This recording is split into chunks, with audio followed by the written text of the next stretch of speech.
the screen. It says, you may express love to your spouse regularly, but do you truly take the time to make sure you're communicating it the way your partner wants to receive it?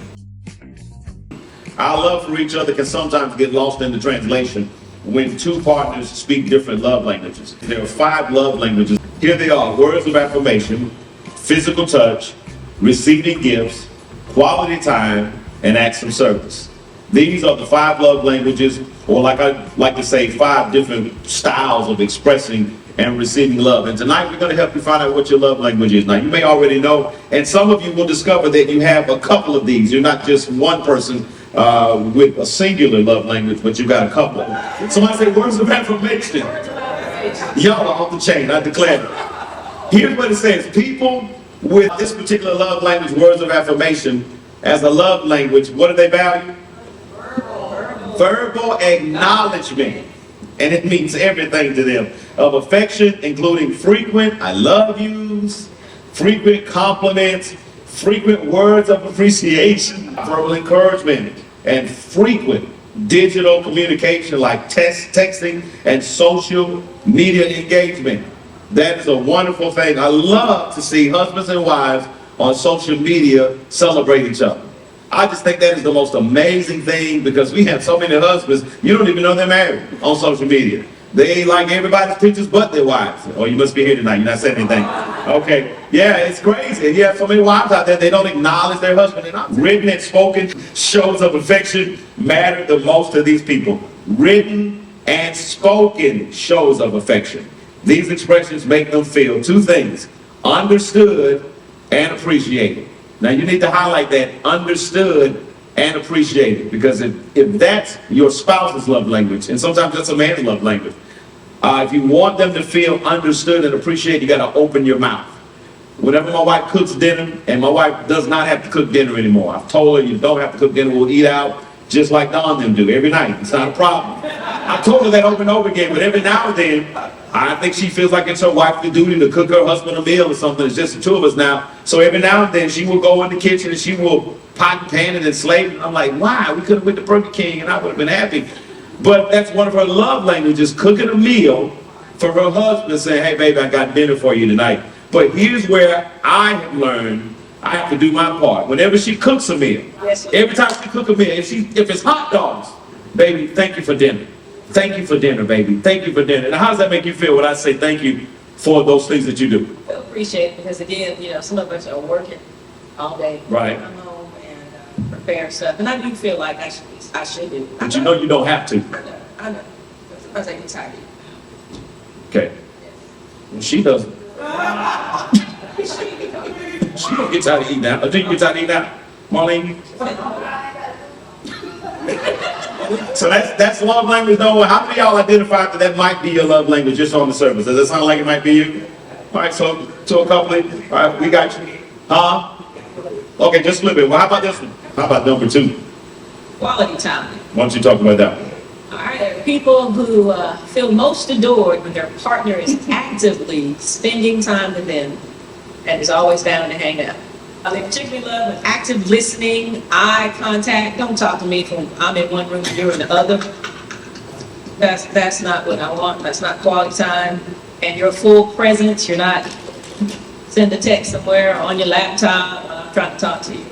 Quality time. Quality time. Yes. Giving your spouse your undivided attention.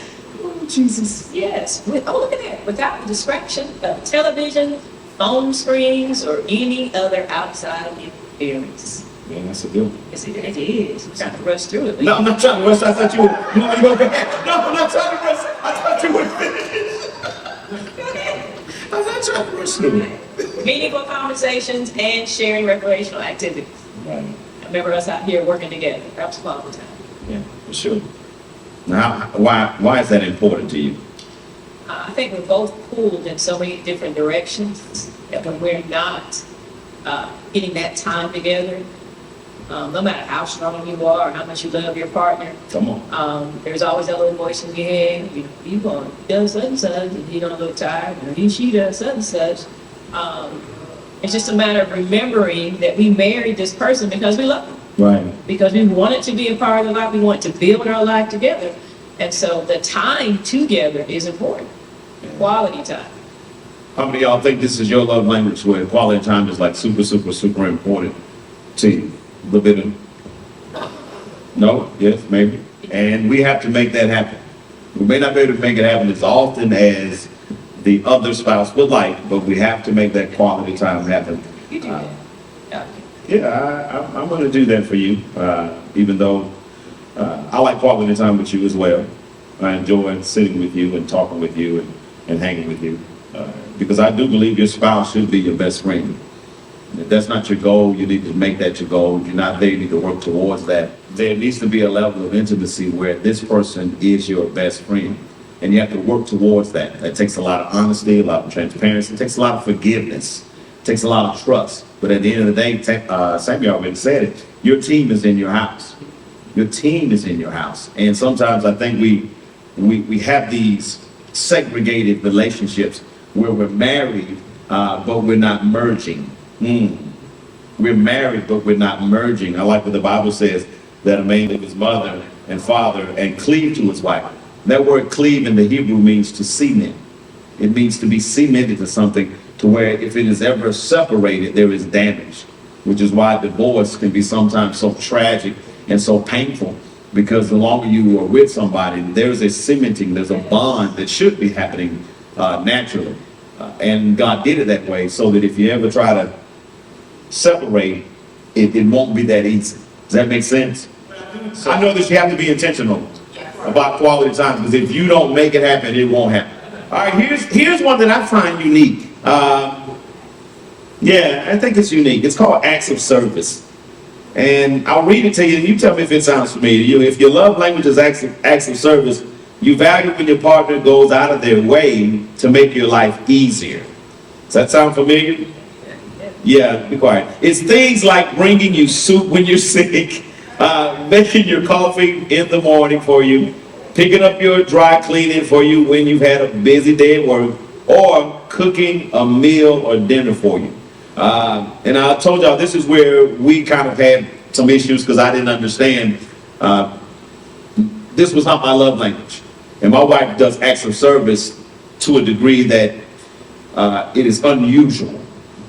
And when I tell people how my wife honors me at home, a lot of people get jealous, especially guys, because my wife treats me like a king. I mean, like a real 18th century king. Now, she's an educated woman, makes good money, smart and intelligent, but somewhere in her mind and her DNA, her husband is the king, and she serves me. Never told her to do it. I've never asked her to do it, but she serves me. I haven't fixed a plate in 35 years. I haven't washed dishes. I don't have to fold clothes. Anything domestic, she does. Now, I would do it if the Lord spoke to me and told me to do it, or she asked me to do it. But it's like, that's her thing. I did ask her that she want me to wash clothes one time.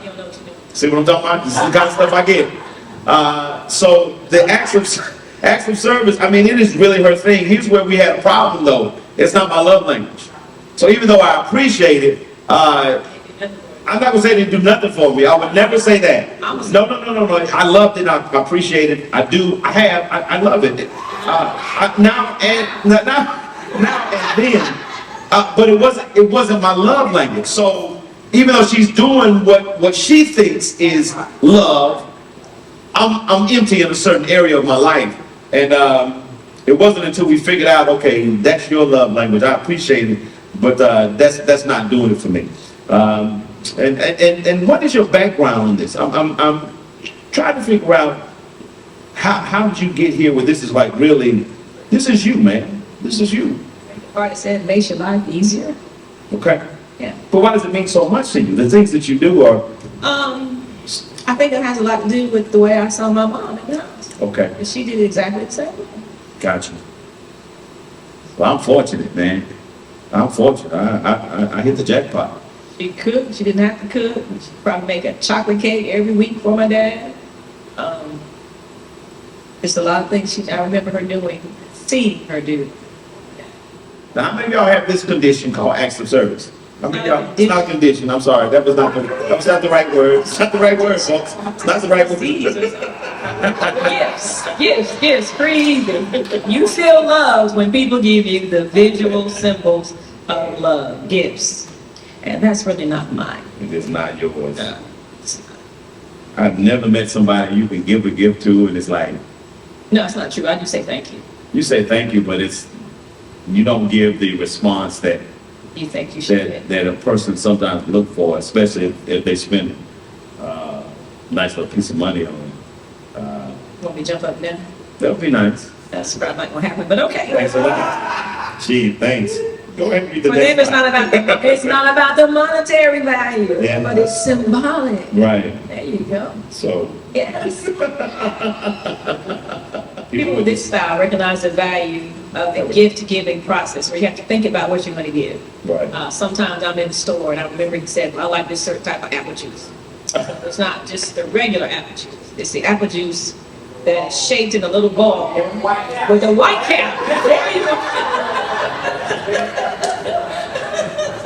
See, he says the best. It's the best, yeah. So it's remembering things like that. I think you said like she'll pick up something for you and you get excited. Yeah, remember it. You know, certain type of ice cream you like. Remember, certain type of coffee. So type of soy sauce. We're trying not to talk about you being bougie. I stay All right. Go right ahead. Keep going. talk about you being bougie. No. Stick with the slides. Stick with the slide. Stick with the All right. People with this side, yes, I said all that. You did. The object represents the relationship, and again, it's not about the money, even though we like to spend money. Yes, I do appreciate it. I do. You enjoy. If this is your love language, you enjoy receiving gifts that are both physical and meaningful. Yes. And this is one of my love languages. How many of y'all have this love Oh language? yes, it is. Y'all just 4 of us? Is it four? Look like three. Maybe just 3. Yeah. Okay, sister right here. Rest of y'all are judging us, but that's okay. We're not judging. That's all right. That's all right. Some of us, that's our love language. Yes, it is. Especially if you grew up with nothing. Yeah. And you know, a gift, for me, a gift says, I thought about you. I love you enough to spend my resources Yeah. on you. Mhm. To me, that's love, because Yeah. people work hard for their money. Lip service is easy. But when you're willing to give up that green, to me, that's like, okay, wow, that's an expression of love. And I'm always blessed when you do that for me. I and I always appreciate it. I just would appreciate it if you wouldn't call me bougie. That's not gonna happen. You won't be bougie. That's not right. Yeah, it's okay. It's not talking about right or wrong. We want peace. What'd you say, Don? I think those say Don. But no, sometimes we have to let our spouses love us in ways that may not be our language. Because it's almost like when you don't let somebody bless you, you blocking their blessing. And I'm bad about that sometimes. So you have to let people love you. If that's their love language, you got to be like, okay, I really don't want this, but if it means that much to you, I'm going to let you do that. So really? Oh, wow. I like that. So she can shop for you. Bless you. I can't do You can. it. I choose not to. Why do you choose not to? Because you have very expensive taste, and I don't want to live in a car.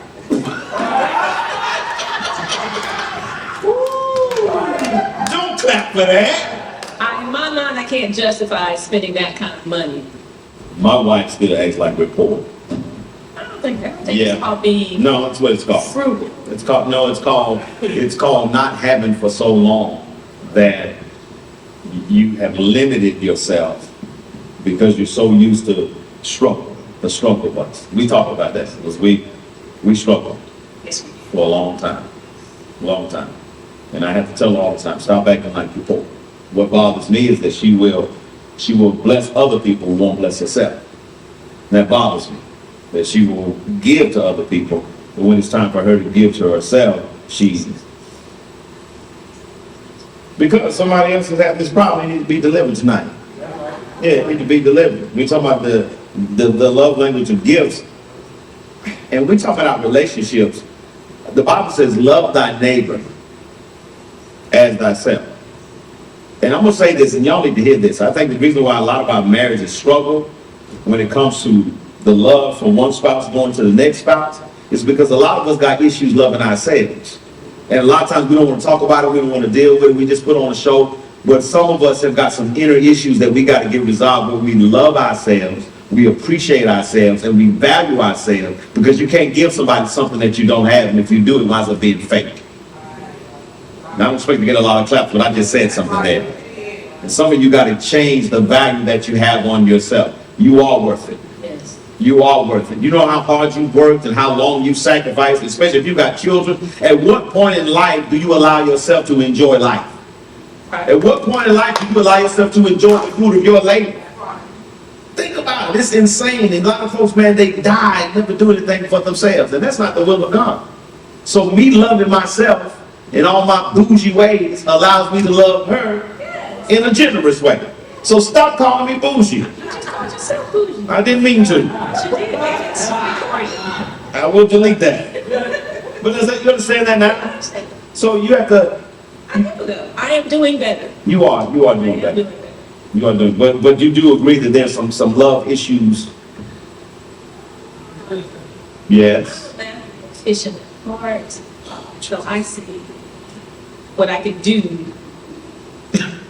Here's the thing. If I see something I want, I can say, well, you know, I can do such and such with that instead of getting that. That's the way I think. But I'm working on changing that. There you go, sir. Let's go to the next one. Okay, all right. Yes, this is the next one. Sometimes This is yours. Woo, this is yours. 99%. you didn't have to do that. We're going through all Oh, I'm sorry. this stuff real smooth. This one is yours, Pastor. Number 5. People with physical touch, as their love language, feel love when they receive physical signs of affection, including kissing, holding hands, cuddling on the couch, and God's greatest gift, sex. Yeah, you don't love God, what's wrong with you? Yeah, now the reason why we share this with you guys. We grew up again in a religious, sexually oppressed environment. I don't say cult. Don't do that. Don't do that. Don't do that. Okay. Very sexually repressed to the degree that when my wife and I got married, my wife had some.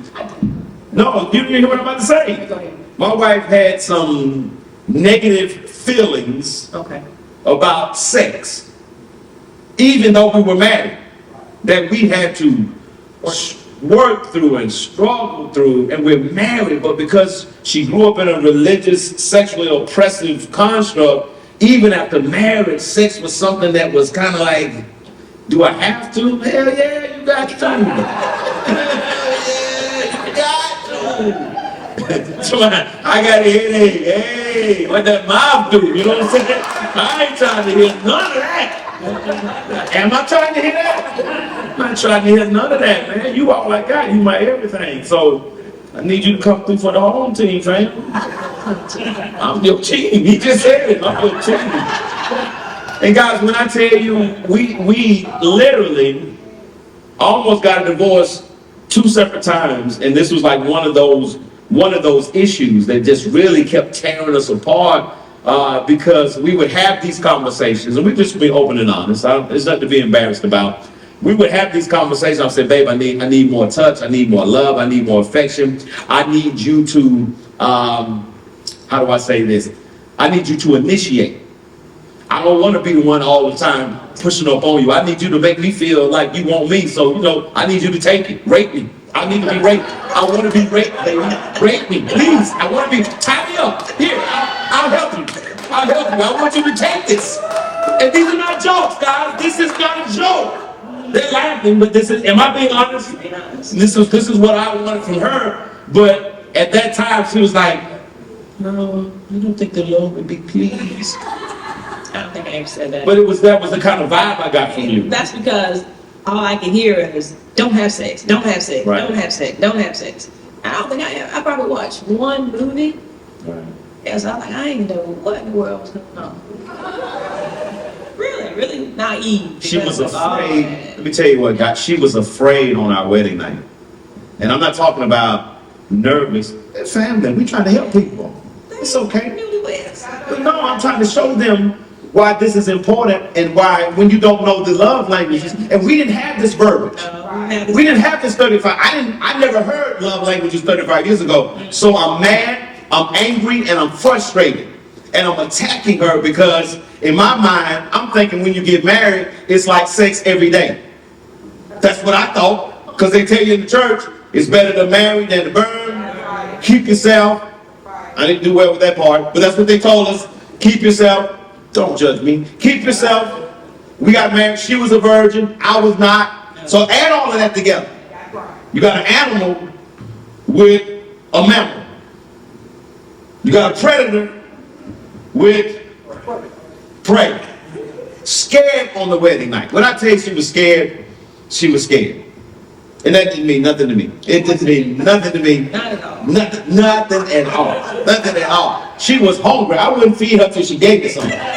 These are not jokes. This is the truth, guys. She was hungry. I said, I got to eat first. Remember. And we've been through a lot. That's why when y'all see us where we are today, people don't know the struggle. And these are the kind of details you can't really say on Sunday morning. I say enough, but I've shared this with you guys because I am really giving you a tool tonight. Yes. To help you have the vocabulary to say, okay, now I understand why I feel the way I feel. I know you love me, but I need a little bit more of this. And then here's the second part. It says physical intimacy and touch can be incredibly affirming and serve as a powerful emotional connector for people with this love language. And that's me. I feel more connected with my wife when we are sexually involved on a regular basis, on a frequent basis. I just feel, I don't know what it is, but I just feel closer to her.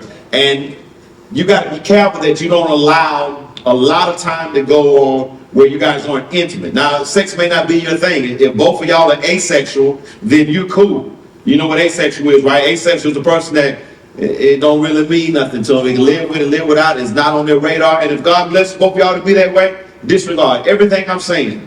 But if one of you have this love language, then the other person, even if you're asexual, you're going to have to find a middle ground to keep the enemy out of your relationship, because the devil will take advantage of this distance, this lack of communication, and he will do his best to just try to sabotage your marriage. Can I get a witness somewhere?